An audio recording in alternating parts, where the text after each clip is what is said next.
Do you shop online? It's hard to find someone who doesn't. It's so comfortable to sit on your couch and order stuff, groceries, clothes, gadgets, name it, and you can order it. One company really revolutionized this process, and that's Amazon. They turned online shopping into a billion-dollar business. Today, you can find anything on their website, the good, the bad, and the ugly. Just how ugly? Well, take a look. This is a product listed on Amazon's website. Lashkar-e-Taiba leather coasters. This is not a joke, it's a real listing. The coasters have the LET logo on them. If you scroll below, you can find more details. There are 6 pieces. They have a non-slip design. They're made of leather. And what's more, you can customize them.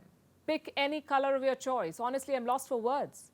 Amazon is selling terror-themed coasters. The item is currently unavailable, but don't worry. Just ask Amazon and they'll inform you when it's back. How does something like this even happen? Oversight, ignorance, or lack of concern? Either way, it's time to educate Amazon. LET is a terror group based in Pakistan. Their sole objective, to hurt India. It was founded by Hafiz Saeed in the 1980s. The money and training came from Pakistan's deep state. The LET has masterminded multiple terror attacks on India, like the 2001 Parliament attack, the 26/11 Mumbai attack, the 2019 Pulwama attack.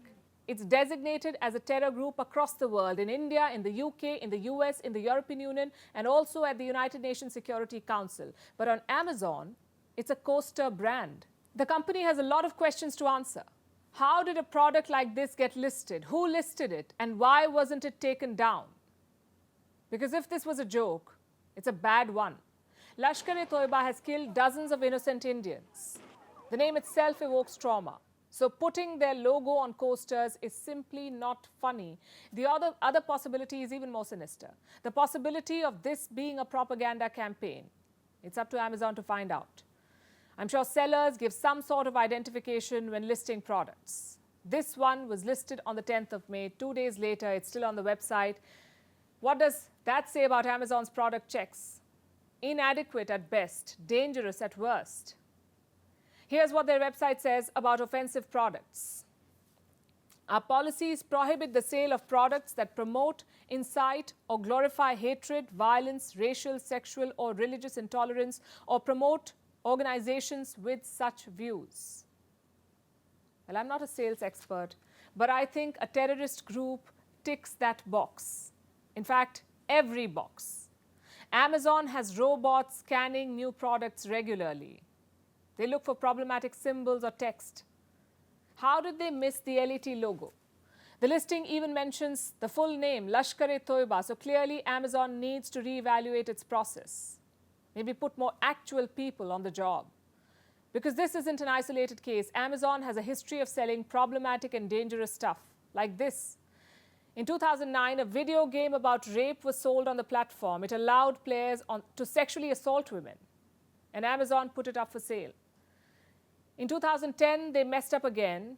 This book was listed on Amazon's website, The Pedophile's Guide to Love and Pleasure. What's more, Amazon defended it. They said we can't ban books because the message is objectionable. First time someone called pedophilia objectionable. I think the right word is criminal. Until 2008, Amazon sold these I Love Hitler t-shirts. They were removed after the World Jewish Congress intervened. I can give you more examples. In 2018, Amazon was found selling a book written by Osama bin Laden. You think that's bad? They were also selling a bomb-making manual. How did all of this escape the filter process? Here in India, Amazon has had to remove multiple products, like leggings with Hindu gods on them, or these religious doormats. So the problem is multifaceted. There is a lack of cultural understanding and sensitivity. There is also a bigger lack of effort and common sense. Why else would you sell Hitler t-shirts and rape games? Amazon needs to find a solution to this problem. Listing and then removing cannot be the answer. The key to such problems is to prevent such listings in the first place. And I'm not saying it's easy. There are probably millions of sellers on the platform. Filtering each and every product will be hard. It will take time. But then again, you're worth $1.1 trillion. Surely you can invest in this. And now it's time for Vantage Shots, images that tell the story.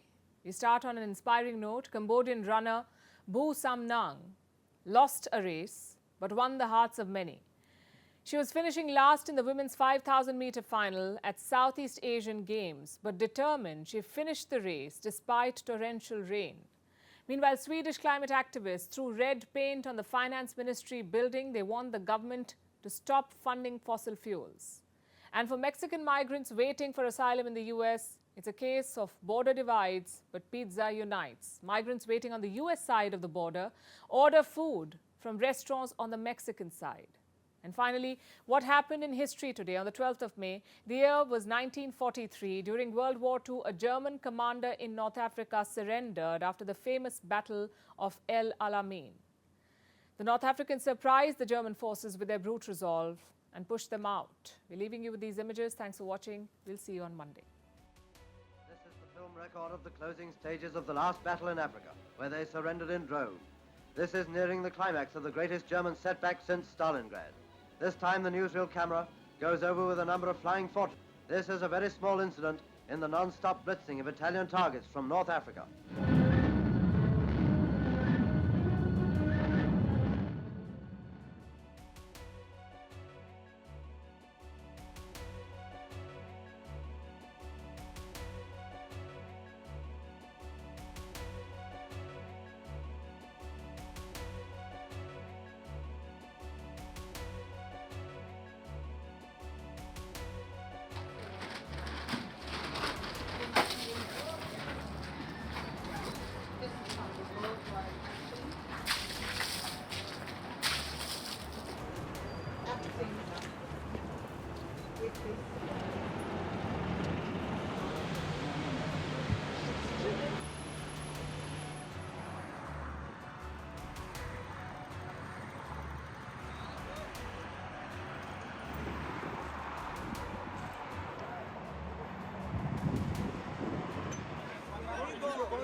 Email exchanges from inside the BBC, they talk about the risk of violating Indian laws. It's easier to rake up the freedom of speech debate, but does it give anyone a free pass to knowingly violate the law? America supports India because it needs India's support in return. And India is working with the US because it suits India's interests. This is how geopolitics works. Last night, he diffused a crisis with his defense minister. But today, Netanyahu was confronted with a new problem. His cabinet seems to have rebelled against him. The UK is looking at the Indian subcontinent to fill its coffers. That India seems to be negotiating from a position of power, like a partner and not a former colony.